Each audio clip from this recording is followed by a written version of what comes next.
পাকিস্তান থেকে যুদ্ধ বিমান কেনার আগ্রহ বাংলাদেশের, এক্সপ্রেস ট্রিবিউনের প্রতিবেদন। এবার গাছ কাটা নিয়ে চাঁপাইনবাবগঞ্জ সীমান্তের সংঘর্ষ, হামলায় 5 বাংলাদেশি আহত। নতুন ভ্যাট কর আরব সরকারের সমন্বয়হীনতার প্রমাণ বলছে বিএনপি। হাসিনার আমলে অর্থ পাচারে সহায়তাকারী বিএফআইইউ এর সাবেক প্রধান মাসুদ কারাগারে। পিলখানা হত্যাকাণ্ডের পুনর্বিচার নিয়ে টালবাহানা কেন, প্রশ্ন আইনজীবীদের।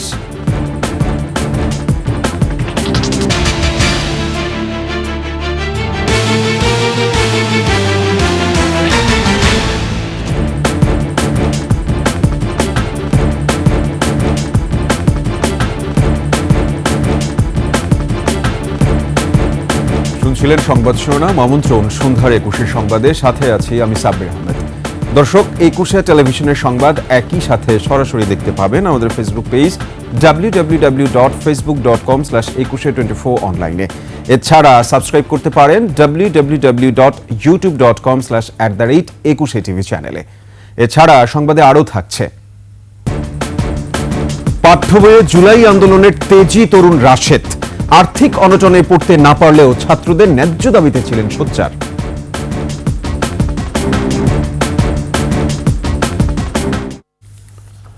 পাকিস্তান থেকে যুদ্ধ বিমান কেনার আগ্রহ প্রকাশ করেছে বাংলাদেশ। বাংলাদেশ সেনাবাহিনীর lieutenant general SM. Kamrul Hasan সম্প্রতি দেশটি সফরে গিয়ে F-17 থান্ডার যুদ্ধ বিমান কেনার বিষয়ে আগ্রহ প্রকাশ করেন, এমন খবর জানিয়েছে পাকিস্তানের সংবাদ মাধ্যম। আফসানা নীলার ডেস্ক রিপোর্ট।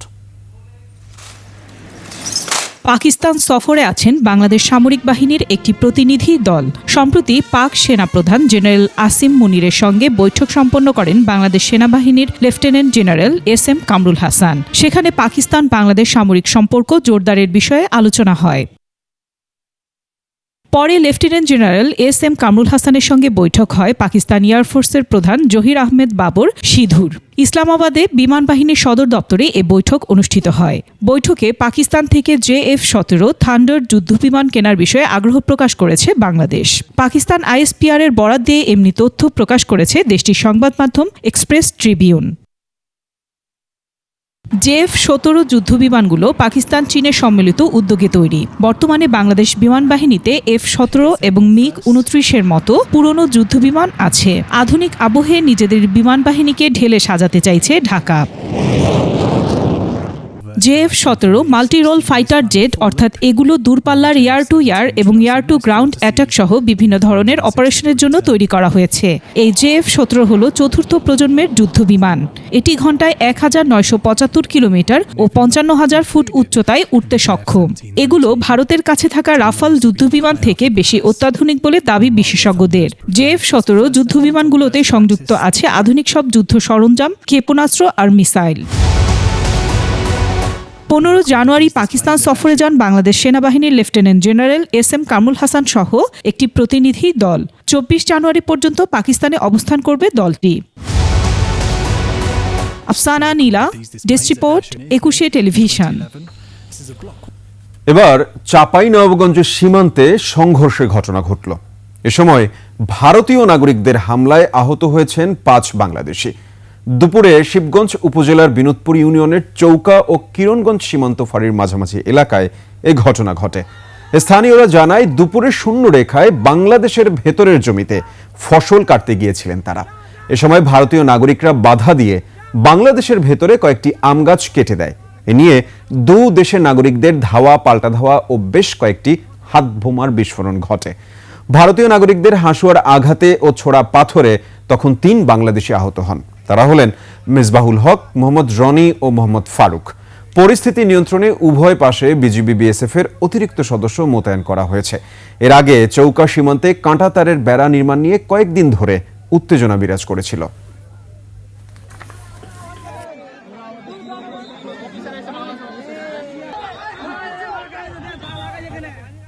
অর্থনৈতিক ভিত্তি তৈরির দিকে মনোযোগ না দিয়ে শুল্ক ও কর বৃদ্ধি করছে অন্তর্বর্তী সরকার। সরকারের এই সমন্বয়হীনতা ও অদক্ষতা মানুষের দুর্ভোগ বাড়াবে, এমন মন্তব্য করে বিএনপি নেতারা বলছেন, আওয়ামী লুটপাটের বাজেট থেকে বের হয়ে জনগণের চাহিদা বিবেচনায় অন্তর্বর্তী বাজেট দেওয়া উচিত ছিল। আরো জানাচ্ছেন মাহিলা ইসলাম।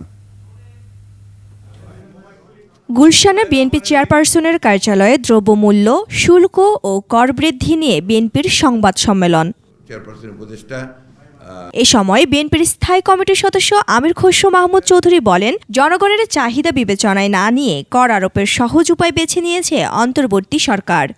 বিগত সরকারের লুটপাটের যে বাজেট, সেখান থেকে তারা সরে এসে তাদেরকে নিজস্ব একটা এই সময়ের জন্য যতদিন তারা থাকবে ক্ষমতায় একটা অন্তর্বর্তীকালীন বাজেট দেওয়া উচিত ছিল বলে আমি মনে করি।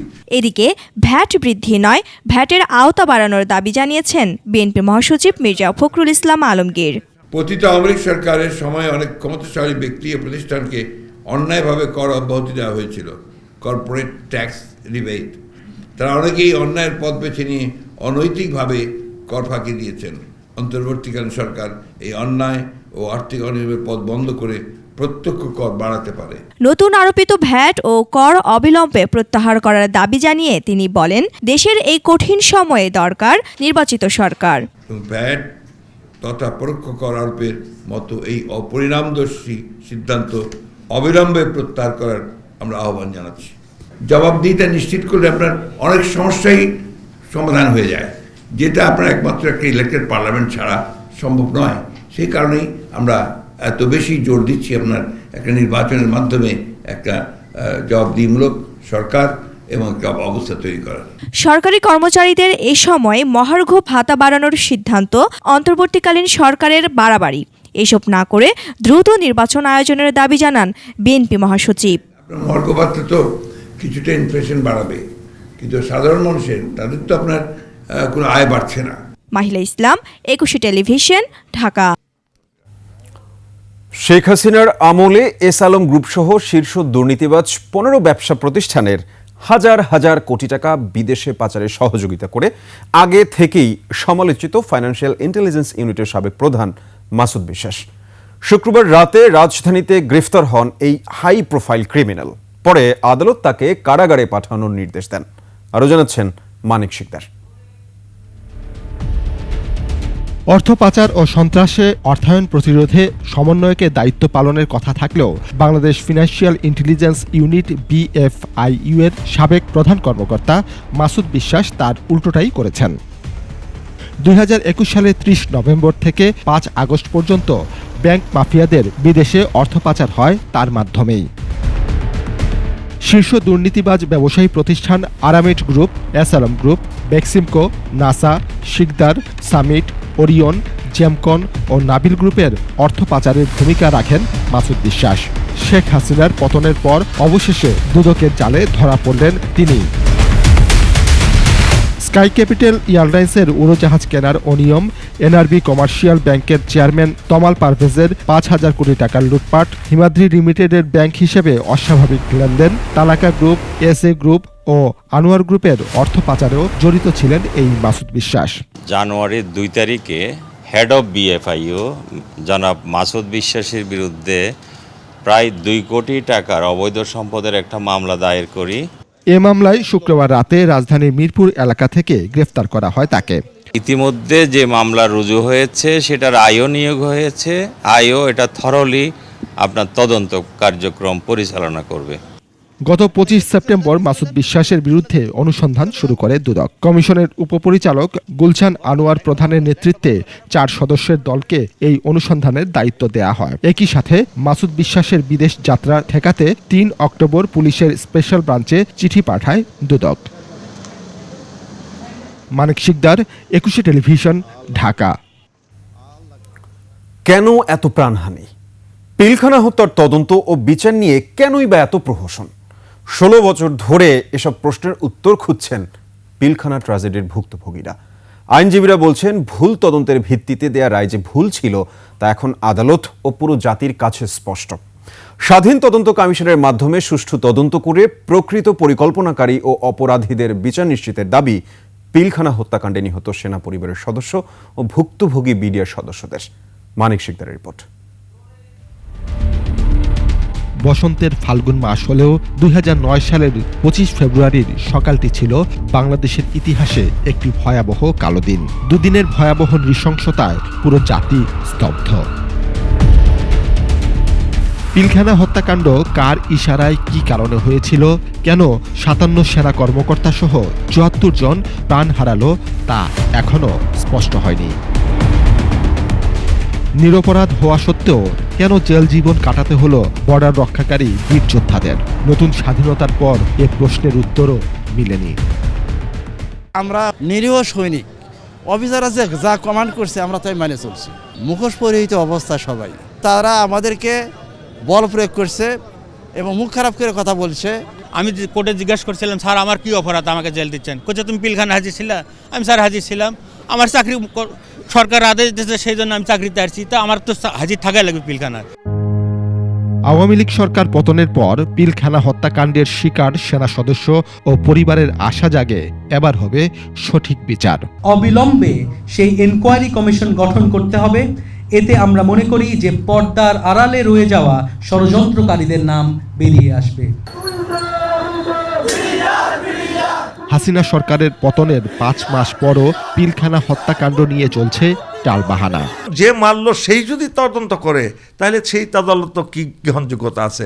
সেখানে উদুর পিন্দি ভুদুর গাড়ে চাপিয়ে অনেক নিরীহ লোককে পর্যন্ত তারা ফাঁসিয়েছে। আইনজীবীরা বলছেন, আওয়ামী লীগ আমলে গঠিত তদন্ত কমিটির দেয়া তথ্য উপাত্তের ভিত্তিতে যে রায় দেয়া হয়েছিল তা ভুল ছিল। ওই ভুলের ভিত্তিতে যারা ভেতরে আছেন, আইনের এটা হচ্ছে স্বাভাবিক প্রত্যাশা যে তারা আগে ছাড়া পাবে। পিলখানা হত্যা মামলার জন্য আলিয়া মাদ্রাসাকে ব্যবহার করা নিয়েও অসন্তোষ বিভিন্ন মহলে। গণ অভ্যুত্থানের পর 9 জানুয়ারি এই অস্থায়ী আদালত আগুনে পুড়ে যায়। এই আগুনের ব্যাপারে সবগুলো মিডিয়ায় খবর দিল কারা? গোয়েন্দা সংস্থা বা সরকারের বিভিন্ন মিডিয়াগুলো। তার মানে সরকারের কাছে রাতের এই ধ্বংসযজ্ঞের ব্যাপারে পরিপূর্ণ খবর ছিল। সকালে তারা বিজ্ঞ আদালতকে সহ প্রসিকিউশনকে ওখানে পাঠালেন এই ধ্বংসস্তূপের দাঁড়িয়ে বিচার করার জন্য। এই বিডিআর সদস্যদের সাথে জনগণের সাথে এর চেয়ে বড় তামাশা, এর চেয়ে বড় বিদ্রুপ আর কিছু হতে পারে না। আওয়ামী লীগ আমলের মতো এই সরকারও পিলখানা হত্যা মামলা নিয়ে নানা ষড়যন্ত্র করছে বলেও অভিযোগ এই আইনজীবীর। আমি আমার শ্রদ্ধেয় টিচার আসিফ নজরুল স্যার সহ এইটার সাথে আইন মন্ত্রণালয়ের সাথে জড়িত তাদেরকে আবার একটু তাদের আগের বক্তব্যগুলো বিডিআরের পক্ষে তাদের যে বক্তব্যগুলো সেই অবস্থানটাকে স্মরণ করিয়ে দিয়ে বলবো, আপনারা এই ষড়যন্ত্রকারী যে কুশীলবরা এখনও ধরাছোঁয়ার বাইরে এবং আপনাদেরকে নিয়ন্ত্রণ করার চেষ্টা করছেন। ষড়যন্ত্রের নতুন জাল নাকি সুষ্ঠু বিচার তার কিছুটা স্পষ্ট হতে পারে পরবর্তী শুনানিতে। 19 জানুয়ারি শুনানির দিকে পুরো জাতি তাকিয়ে আছে বলেও জানান এই আইনজীবী। একটি স্বাধীনভাবে আপনি ট্রায়াল করেন। মানিক শিকদার, 21 টেলিভিশন, ঢাকা। পুরনো আইন এবং বিধিবিধানের বাইরে খুব বেশি নতুন সুপারিশ আসেনি পুলিশ সংস্কার কমিশনের প্রতিবেদনে। বাহিনীর সদস্যদের অপরাধ তদন্তে আলাদা সংস্থার দাবি অনেক পুরনো হলেও সে বিষয়েও নেই কোনো সুপারিশ। নেই আইন প্রণয়নকারীদের জবাবদিহিতার বিষয়টিও। প্রণব চক্রবর্তী রিপোর্ট। পুলিশ জনগণের বন্ধু নয়, প্রতিপক্ষ, এমন ধারণায় মানুষের মনে প্রতিষ্ঠিত হয়েছে আওয়ামী সরকারের 15.5 বছরে। গুম, খুন আর রাজনৈতিক নির্দেশনা বাস্তবায়নে নানা হয়রানির অভিযোগ পুলিশের বিরুদ্ধে। সর্বশেষ 24-এ ছাত্র জনতার গণ অভ্যুত্থানে নির্বিচারে হত্যার অভিযোগ তাদের বিরুদ্ধেই। বুধবার পুলিশ সংস্কার কমিশন সহ 4 কমিশন সুপারিশমূলক প্রতিবেদন জমা দিয়েছে প্রধান উপদেষ্টার কাছে। সেখানে বেআইনি সমাবেশ ও শোভাযাত্রা নিয়ন্ত্রণে পুলিশের শক্তি প্রয়োগের সীমা নির্ধারণ, পরোয়ানা ছাড়া গ্রেপ্তার ও আসামিকে হেফাজতে নিয়ে জিজ্ঞাসাবাদের ক্ষেত্রে কিছু নির্দেশনা চেয়ে প্রতিবেদন জমা দেওয়া হয়েছে। পুলিশ বাহিনী সংস্কারে 22টি আইন সংশোধন ও পরিমার্জন চেয়েছে কমিশন। কিন্তু অনেক আলোচনার পরও পুলিশ সদস্যদের অপরাধ তদন্তে বিশেষ কোনো সুপারিশের কথা আসেনি কমিশনের কাছ থেকে, যা হতাশাজনক। পুলিশের অপরাধ পুলিশ তদন্ত করাটা ঠিক না, এটা আলাদা সংস্থা থাকা দরকার।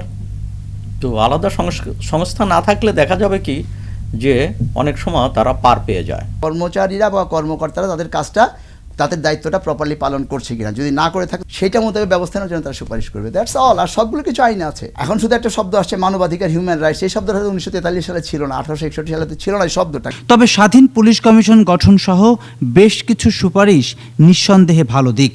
ঔপনিবেশিক আইন থেকে বেরিয়ে এসে স্বাধীন দেশের উপযোগী পুলিশি আইন তৈরি করা, দীর্ঘদিন থেকে ব্রিটিশ আমলের যেটা বদ্ধমূল হয়ে আছে, পুলিশের ভিতর যেটা অনুপ্রবেশ করেছে সেখান থেকে বেরিয়ে যেটিয়ে দূর করা। দায়িত্ব পালনের মূল শক্তিটাই হচ্ছে তো আপনার তদন্ত ক্ষমতা, যার দ্বারা যে কোনো কাউকে জিজ্ঞাসা করতে পারে, যে কোনো কাউকে ডাকতে পারে, যে কোনো কাউকে অ্যারেস্ট করতে পারে। তো সেটা যদি আপনি নিয়ে যান তাহলে তো এটা প্রাইভেট সিকিউরিটি হয়ে যাবে। বিশ্লেষকরা বলছেন, যত সুপারিশই তুলে ধরা হোক, যে কোনো ক্ষমতাসীন সরকারের রাজনৈতিক সদিচ্ছা ছাড়া কোনো কিছুর বাস্তবায়ন সম্ভব নয়। রাজনৈতিক ঐক্যমত্য ছাড়া তো এটা সম্ভব না। প্রণব চক্রবর্তী, 21 টেলিভিশন, ঢাকা। গত 15 বছরের কর্তৃত্ববাদী শাসন ব্যবস্থা প্রশাসনকে জনগণের মুখোমুখি দাঁড় করিয়ে দিয়েছে। আমলাতন্ত্র ছুড়ে ফেলে অন্তর্বর্তী সরকারকেই মানুষের সেবা পাওয়া নিশ্চিত করতে হবে। আন্তঃক্যাডার বৈষম্য নিরসন পরিষদ আয়োজিত সেমিনারে বক্তারা এসব কথা বলেন। জনবান্ধব সিভিল সার্ভিস গড়ে তুলতে উপসচিব ও তদূর্ধ্ব পদে কোটা পদ্ধতি বাতিল করে মেধার ভিত্তিতে নিয়োগ দেওয়ারও দাবি জানান তারা। শিউলি শবনমের রিপোর্ট। সিভিল সার্ভিসে চলমান বৈষম্য নিরসনে, জন আকাঙ্ক্ষা পূরণে প্রত্যাশিত সিভিল সার্ভিস, এই বিষয়ে সেমিনারের আয়োজন করে আন্তঃক্যাডার বৈষম্য নিরসন পরিষদ। মূল প্রবন্ধে সংগঠনের সমন্বয়ক ডক্টর মোহাম্মদ মফিজুর রহমান বলেন, কোটা সংস্কারের জন্য 2024-এ জুলাই বিপ্লব হলেও সিভিল সার্ভিসে এখনও মেধার পরিবর্তে কোটাই বেশি প্রাধান্য পায়। হাজার হাজার মানুষ, জীবিত মানুষকে আপনি 4 নম্বর গ্রেডে আটকিয়ে রেখে আপনি আপনার মরহুম ব্যক্তিদেরকে 1 নম্বর গ্রেড দেওয়ার চেষ্টা করছেন। এমন বৈষম্য রয়েছে, এই বৈষম্যর বিরুদ্ধে আমরা যারা কথা বলছি, আমাদেরকে সাময়িক বরখাস্তর হুমকি দেওয়া হচ্ছে। বক্তারা বলেন, 15 বছর একটি স্বৈরতান্ত্রিক শাসন ব্যবস্থা নিজেদের ক্ষমতায় রাখতে সিভিল সার্ভিসকে ব্যবহার করেছে। প্রশ্নটা রাজনৈতিকভাবে অ্যাড্রেস করতে হবে। এই রাষ্ট্রকে কর্তৃত্ববাদ থেকে মুক্ত করতে হবে। এই জন্য দীর্ঘমেয়াদী সংস্কার প্রয়োজন। অন্তর্বর্তী সরকার 26 ক্যাডারের পরিবর্তে 6টি গুচ্ছ ক্যাডার করতে চায়। এটিকে অন্যায্য উল্লেখ করে তারা বলেন, এতে ক্ষমতা আরও এককেন্দ্রিক হয়ে পড়বে। এটাও একটা গভীর ষড়যন্ত্র বলে আমি মনে করি, যে ক্ষমতাকে বিকেন্দ্রীক করার জন্য জনগণ চাচ্ছে যে যার কৃষির সেবা ডিসির কাছে তো সে চাবে না। আলোচকরা বলেন, আমরা নির্ভরতা বন্ধ না হলে কোনো সংস্কারই কাজে আসবে না। যেই ডিসি 350 কমিটির কাজ করে সময় পায় না, সেই ডিসিকে আপনারা দিলেন পৌরসভার দায়িত্ব। এটা কি তামসা নাকি? গণতন্ত্রের জন্যই এই আমলাতন্ত্রকে জনগণের সামনে জবাবদিহিতে আনা, যা তার অনধিকার চর্চা, সেই সবগুলোকে বন্ধ করা, সেই কাজটা আমাদের নিশ্চিত করতে হবে। জনগণের সেবা পাওয়া নিশ্চিত করতে আমলাতন্ত্রের কাঠামোগত ও দৃষ্টিভঙ্গিগত পরিবর্তনের পরামর্শ দেন রাজনীতিবিদরা। উপসচিবে এসে পুরোটা নিয়ন্ত্রণ করার একটা রাস্তা প্রশাসনিক ক্যাডার তৈরি করেছে, সম্পূর্ণ অগণতান্ত্রিক, ভয়ঙ্কর রকমভাবে এই লুটেরা ব্যবস্থা জারি রাখারই একটা হাতিয়ার হিসেবে সেটা কাজে লাগছে। এইটার ভেঙে ফেলা, এটাকে গণতান্ত্রিক করা, এটাই বাংলাদেশের গণতান্ত্রিকরণের অন্যতম জায়গা। 26টি ক্যাডারের মধ্যে একটি প্রশাসন ক্যাডার হলেও বাকি 25টি ক্যাডারকে প্রশাসন ক্যাডার শাসন ও নিয়ন্ত্রণ করে বলে কঠোর সমালোচনা উঠে আসে সেমিনারে। শিউলি শবনম, 21 টেলিভিশন, ঢাকা। স্বৈরাচার ও ফ্যাসিস্টরা যেন সংসদে প্রবেশ করতে না পারে এবং কোনো রাজনৈতিক দলের সাথে অন্তর্ভুক্ত হতে না পারে, এ দুটি বিষয়কে গুরুত্ব দিয়ে নির্বাচন ব্যবস্থা সংস্কারের সুপারিশ করা হয়েছে। দুপুরে কুমিল্লা বার্ডে এক সেমিনারে এ কথা জানান নির্বাচন ব্যবস্থা সংস্কার কমিশন প্রধান ডক্টর বদিউল আলম মজুমদার। দুটো ক্ষেত্র আমি হাইলাইট করতে চাই, আপনাদের গোচরীভূত করতে চাই। একটা হলো আমাদের রাজনৈতিক অঙ্গনটা যেন দুর্বৃত্তমুক্ত হয়, যে স্বৈরাচার ফ্যাসিস্টটা যেন আবার ফিরে এসে আমাদের ওই সংসদে যেন তার আসন নিতে না পারে। আরেকটা ক্ষেত্রে আমরা গুরুত্বপূর্ণ সুপারিশ আমরা পেশ করেছি, সেটা হলো রাজনৈতিক অঙ্গনকে পরিচ্ছন্ন করা। জুলাই আন্দোলন কিংবা রক্তিম জুলাই বাঙালি জাতিকে দেয় নতুন দিশা। 15 বছর দেশের মানুষের উপর জগদল পাথর হয়ে বসে থাকা স্বৈরাচারের পতন হয় এই আন্দোলনে। 49, 52, 71-এর সাথে 24-এর জুলাইও এখন ইতিহাসের পাতায়। ভবিষ্যৎ প্রজন্মকে জানাতে এই ইতিহাস তুলে আনা হয়েছে পাঠ্য বইয়ে। 7ম শ্রেণীর ইংরেজি বইয়ে ছাপা হয় জুলাই বিপ্লবের দুঃসাহসী তরুণ GM রাশেদের বিরচিত ছবি। আর্থিক অনটনে লেখাপড়া করতে না পারলেও ছাত্রদের ন্যায্য দাবিতে রাস্তায় নেমেছিল রাশেদ। 21 টেলিভিশনের সাথে একান্ত সাক্ষাৎকারে উঠে আসে রাশেদের সেই সাহসী দিনগুলোর কথামালা। বিস্তারিত মফিউর রহমানের রিপোর্টে। রক্তিম জুলাই কোটা বিরোধী আন্দোলন রূপ নেয় স্বৈরাচার পতনের আন্দোলনে। রাজধানী ঢাকার সাথে উত্তাল সারা দেশ। লাখো জনতার অংশগ্রহণে বিপ্লব স্পন্দিত হয় প্রতিটি বুকে। প্রাণের মায়া ত্যাগ করে রাশেদ নামের তেজি তরুণ যোগ দেয় মিছিলে, বুক চিতিয়ে দাঁড়ায় পুলিশের গুলির সামনে। তার এই সাহসিকতাকে সম্মান জানিয়েছে দেশ। শহীদ নূর হোসেনের মতো তার ছবি ছাপা হয় 7ম শ্রেণীর পাঠ্য বইয়ে।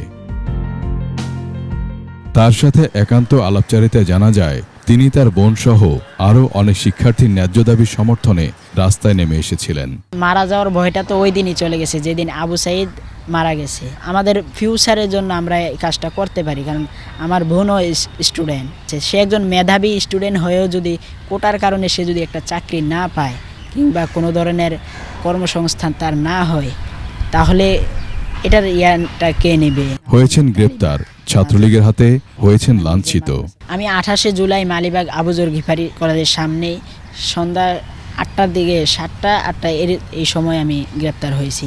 ওই দিনই সর্বপ্রথম ছাত্রলীগের হাতে আমরা নির্যাতন হই। 36 জুলাই বিজয় অর্জন হলে ভুলেছেন সে লাঞ্ছনার কষ্ট, আর পাঠ্য বইতে ছবি ছাপা হওয়ায় যার পর নাই আপ্লুত।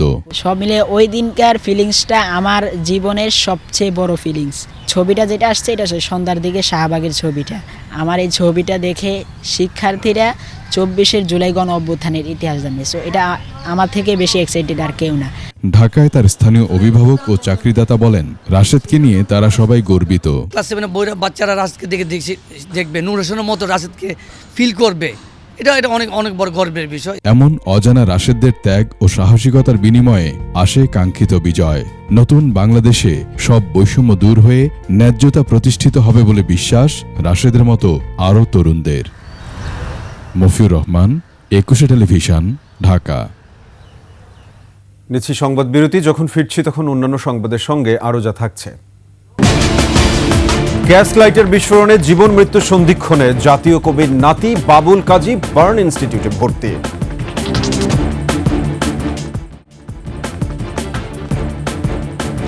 আমন্ত্রণ আবারও সন্ধ্যার 21 সংবাদে।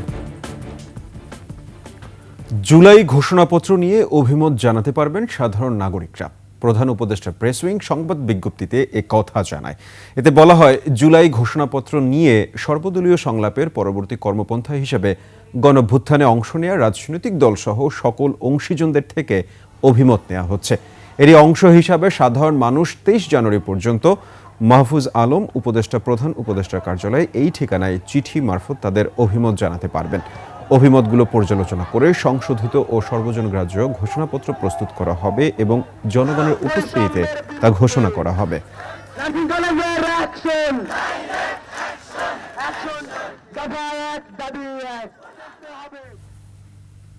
দুর্নীতি, চাঁদাবাজ ও দখলদার মুক্ত ন্যায়ের বাংলাদেশ গড়ার আহ্বান জানিয়েছেন জামায়াত ইসলামের আমির ডক্টর শফিকুর রহমান।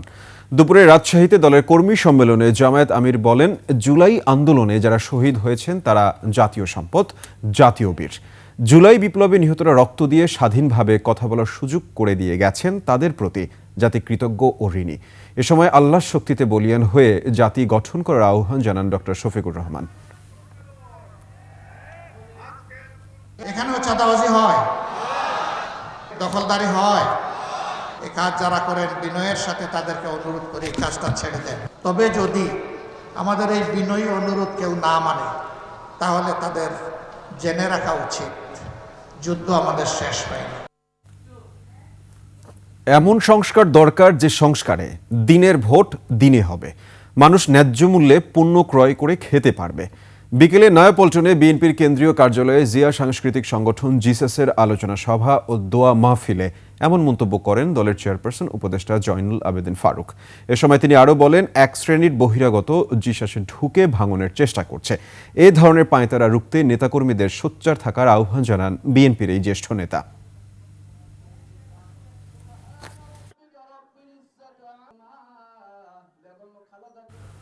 কোনো ছাত্র সংগঠন আন্ডারগ্রাউন্ড রাজনীতি করলে ফ্যাসিস্টদের মতো তাড়িয়ে দেওয়া হবে বলে হুঁশিয়ারি দিয়েছে জাতীয়তাবাদী ছাত্রদল। নিষিদ্ধ সংগঠন ছাত্রলীগের বিচার না হওয়া পর্যন্ত মার্চ ফর জাস্টিস রাজপথে থাকবে বলেও হুঁশিয়ারি দেন নেতারা। এ সময় পট পরিবর্তনের 5.5 মাস পরেও ছাত্রলীগ নেতাকর্মীদের গ্রেফতারে কোনো পদক্ষেপ না নেয়ায় ক্ষোভ জানান তারা। সিরাত আল মুস্তাকিমের রিপোর্ট। শেখ হাসিনার শাসনামলে শিক্ষা প্রতিষ্ঠানে ছাত্রলীগের সন্ত্রাসী কর্মকাণ্ডের বিচার এবং ছাত্র জনতার গণ অভ্যুত্থানে ফ্যাসিবাদের দোসরদের বিচারের দাবিতে মার্চ ফর জাস্টিস কর্মসূচি পালন করেছে বাংলাদেশ জাতীয়তাবাদী ছাত্রদল। শনিবার দুপুর থেকে ইঞ্জিনিয়ার্স ইনস্টিটিউটে জড়ো হতে থাকেন ছাত্রদলের মহানগর বিশ্ববিদ্যালয়, কলেজ ও থানার নেতাকর্মীরা। ফ্যাসিস্ট বিরোধী স্লোগান দিয়ে কেন্দ্রীয় শহীদ মিনার অভিমুখে পদযাত্রা করেন তারা। ছাত্রলীগের অনেক সন্ত্রাসী যাদের নামে মামলা হয়েছে, মামলা হওয়ার পরেও দেশের বাইরে চলে যাইতেছে, এয়ারপোর্ট থেকে ক্লিয়ারেন্স পেয়ে দেশের বাইরে চলে যাচ্ছে, তাদের কোনো বিচার হচ্ছে না। আমরা তাদের সুষ্ঠু বিচারের দাবিতে আজকে মার্চ ফর জাস্টিস করতেছি। জুলাই আগস্টের গণ অভ্যুত্থানে ছাত্রলীগের ভূমিকা যে অবস্থা ছিল, তারা এমনকি একটা মেয়ে পর্যন্ত সেখানে আপনার নিরীহ একটা মেয়ে বা ছাত্র জনতা যারা আছে তাদের উপরে পর্যন্ত নৃশংস হামলা চালানো হয়েছে। হাজারো নেতাকর্মীর পদচারণায় মুখরিত হয়ে ওঠে কেন্দ্রীয় শহীদ মিনার। সমাবেশে নেতারা বলেন, আওয়ামী দোসরদের নির্মূল করা না গেলে জুলাই অভ্যুত্থানের স্পিরিট নষ্ট হয়ে যাবে। আমরা আজকের এই মার্চ ফর জাস্টিসের মাধ্যমে আমাদের রাষ্ট্রীয় যে বাহিনী রয়েছে এবং বাংলাদেশের যে বর্তমান অন্তর্বর্তীকালীন সরকার রয়েছে, সেই সরকারের প্রতি আমাদের জোরালো আহ্বান, এই প্রত্যক্ষ হামলায় যারা জড়িত ছিল প্রত্যক্ষ এবং পরোক্ষভাবে প্রত্যেককে আইনের আওতায় নিয়ে এসে দৃষ্টান্তমূলক শাস্তি কার্যকর করে। এ সময় বিভিন্ন শিক্ষা প্রতিষ্ঠানে ছাত্রলীগের সন্ত্রাসী কর্মকাণ্ডের তদন্ত প্রতিবেদন প্রকাশ ও জড়িতদের ছাত্রত্ব বাতিলের দাবি জানিয়ে কেন্দ্রীয় ছাত্রদল নেতারা বলেন, জুলাই আগস্টকে যারা কুক্ষিগত করেছে তাদের বিরুদ্ধে লড়াই চালিয়ে যেতে হবে।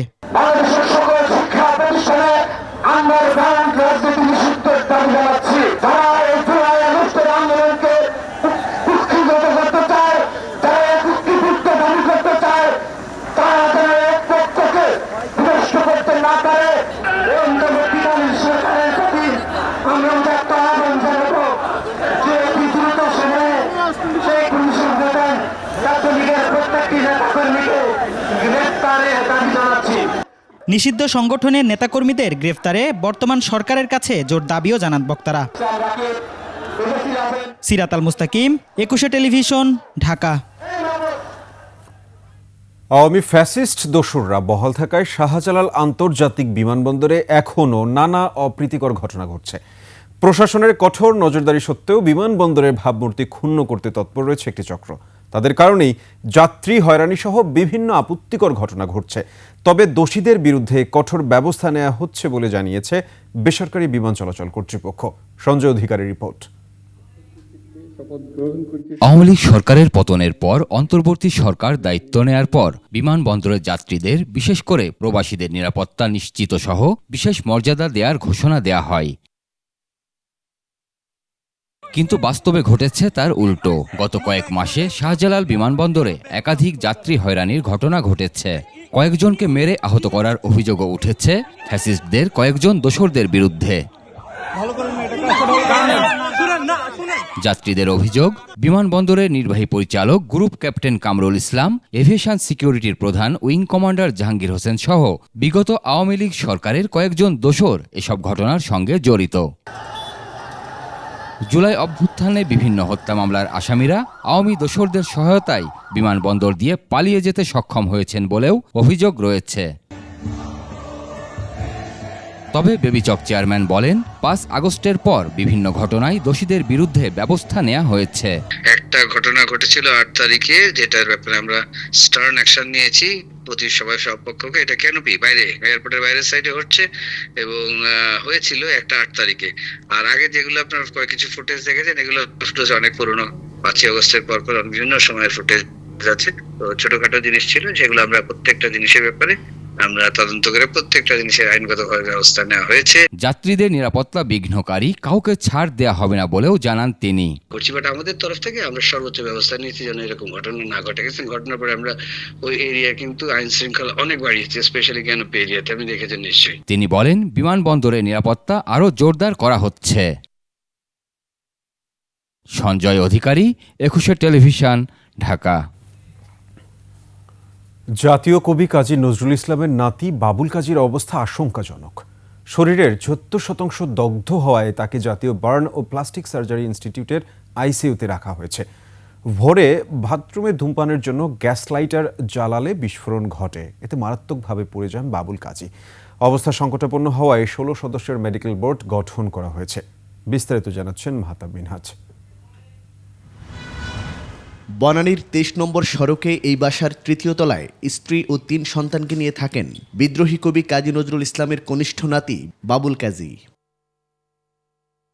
শনিবার ভোর 5টার দিকে বাসার বাথরুমে গ্যাস লাইটার বিস্ফোরণের ঘটনায় গুরুতর আহত হন তিনি। বিস্ফোরণের তীব্রতায় ভেঙে যায় বাথরুমের অ্যাডজাস্ট ফ্যান সহ জানালার কাচ। তাই দেখি তখন সার হাতে বা সুপার পরে বসাইয়া মানে ওই ডিম ভাইয়ে হাতে মাতে দেশে দিলাম, মাথা টাথা পুড়িয়ে গেছে গা, চুল টুল দাড়ি সব পুড়িয়ে গেছে গা, মাথায় কিছু নাই। দগ্ধ অবস্থায় দ্রুত তাকে হাসপাতালে নেওয়া হয়। শরীরের বিভিন্ন অংশ পুড়ে যাওয়ার পাশাপাশি ক্ষতিগ্রস্ত হয়েছে শ্বাসনালীও। এর আগে তার লিভার ট্রান্সপ্লান্ট হওয়ায় সার্বিক চিকিৎসার জন্য গঠন করা হয় 16 সদস্যের মেডিকেল বোর্ড। স্মোকিংয়ের সময় লাইটার জ্বালানোর সাথে সাথেই এই ইনসিডেন্টসটা ঘটেছে এবং আমরা যেটা পেয়েছি অ্যাকচুয়ালি উনি সিরিয়াসলি বার্ন, তার শরীরের 74% বার্ন। আমরা খুব আশাপ্রদ কোনো কিছু আমরা মেসেজ দিতে পারছি না। পেশেন্ট আমরা আইসিইউতে নিয়েছি। সুস্থতা কামনায় দেশবাসীর কাছে দোয়া প্রার্থনা পরিবারের। কাজী নজরুল ইসলামের ছেলে আবৃত্তিকার কাজী সব্যসাচীর 3 সন্তানের মধ্যে সবার ছোট বাবুল কাজী, তার বড় 2 বোন খিলখিল কাজী ও মিষ্টি কাজী। মাহতাব মিনহাজ, 21 টেলিভিশন, ঢাকা। এবার আভিভা ফিন্যান্স লিমিটেড বাণিজ্য সংবাদ।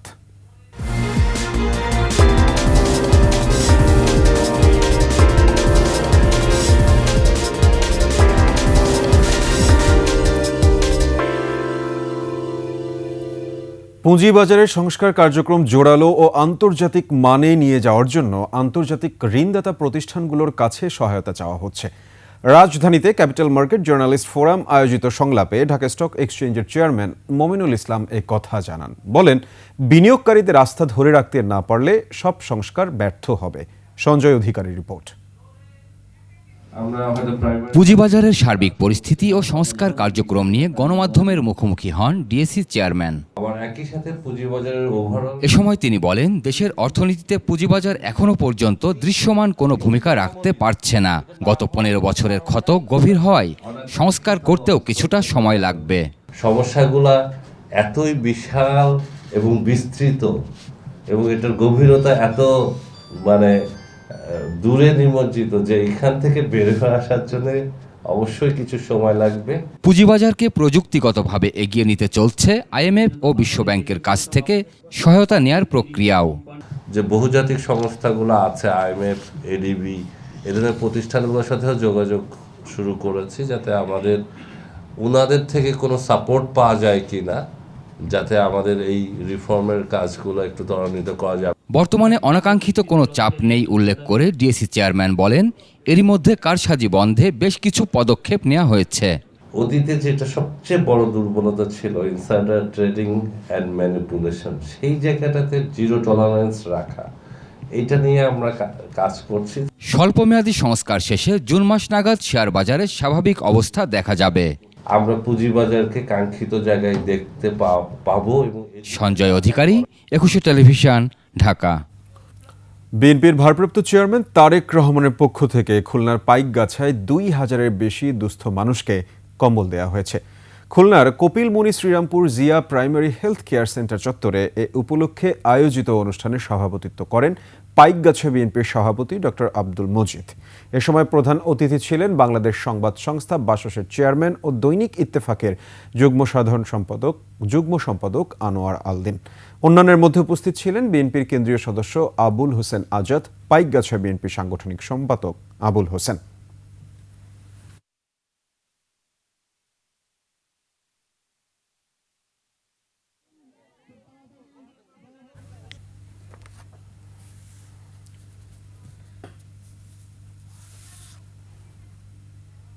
শেষ করছি শিল্পীর তুলিতে নদী ও নারীর গল্প জানিয়ে। দখল দূষণে মৃতপ্রায় বুড়িগঙ্গার কালো জলে মূর্ত হয়ে উঠল শিল্পীর ক্যানভাস। নদী ও প্রাণ প্রকৃতি বাঁচাতে নোঙ্গর ট্রাস্টের ধারাবাহিক এ আয়োজনে জল রঙে ৩০ জন চিত্রশিল্পী আঁকলেন ছবি। বুড়িগঙ্গা বাঁচানোর এমন প্রতীকী আয়োজনের খবর জানাচ্ছেন তানজিলা তাসনিম। রাজধানী সোয়ারি ঘাটে নদীর জলে আঁকা নদী ও নারী শিরোনামের এই জলরং আর্ট ক্যাম্প, যেখানে শিল্পীর ক্যানভাসে নদীকে মূর্ত করে তুলেছে বুড়িগঙ্গার কালো জল। দখল দূষণে যৌবন হারিয়েছে একসময়ের বুড়িগঙ্গা। বিভিন্ন সময়ে নানা উদ্যোগেও ফিরে আসেনি নদীর প্রাণোচ্ছল প্রবাহ। জনস্বাস্থ্য আর পরিবেশ প্রতিবেশে ভয়াবহ প্রভাব ফেলা বুড়িগঙ্গা তাই ছুঁয়ে গেছে শিল্পীর মনও। এত সুন্দর জায়গা, আজকে আসার পরে বুঝলাম যে জায়গাটা কিন্তু খুব সুন্দর, কিন্তু নদীটা যদি পরিষ্কার হইতো, ভালো থাকতো, খুব ভালো লাগতো। কালার আসতেছে না, কিন্তু একটা মনের উপর ব্যাপক প্রভাব পড়তেছে।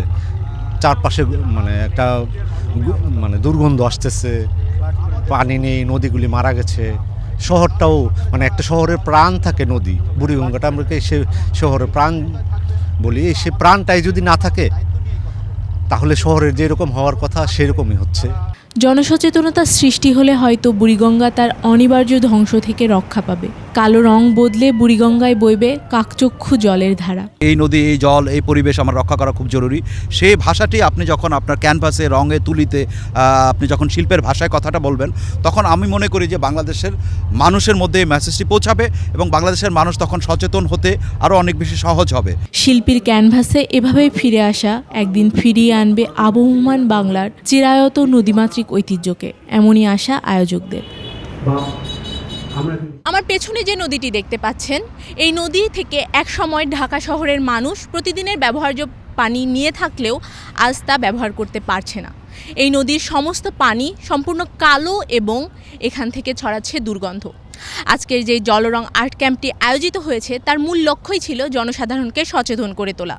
জনসাধারণ যদি সচেতন হয়ে ওঠে, তবেই হয়তো এই বুড়িগঙ্গার কালো পানি সাদা হতে পারে এবং তার ফলেই কিন্তু বুড়িগঙ্গাতে পুনরায় প্রাণ প্রতিষ্ঠিত হতে পারে। তানজিলা তাসনিম, একুশে টেলিভিশন, ঢাকা। পাকিস্তান থেকে যুদ্ধ বিমান কেনার আগ্রহ বাংলাদেশের, এক্সপ্রেস ট্রিবিউনের প্রতিবেদন। এবার গাছ কাটা নিয়ে চাঁপাইনবাবগঞ্জ সীমান্তের সংঘর্ষ, হামলায় 5 বাংলাদেশি আহত। নতুন ভ্যাট কর আরব সরকারের সমন্বয়হীনতার প্রমাণ বলছে বিএনপি। হাসিনার আমলে অর্থ পাচারে সহায়তাকারী বিএফআইইউ এর সাবেক প্রধান মাসুদ কারাগারে। পিলখানা হত্যাকাণ্ডের পুনর্বিচার নিয়ে টালবাহানা কেন, প্রশ্ন আইনজীবীদের।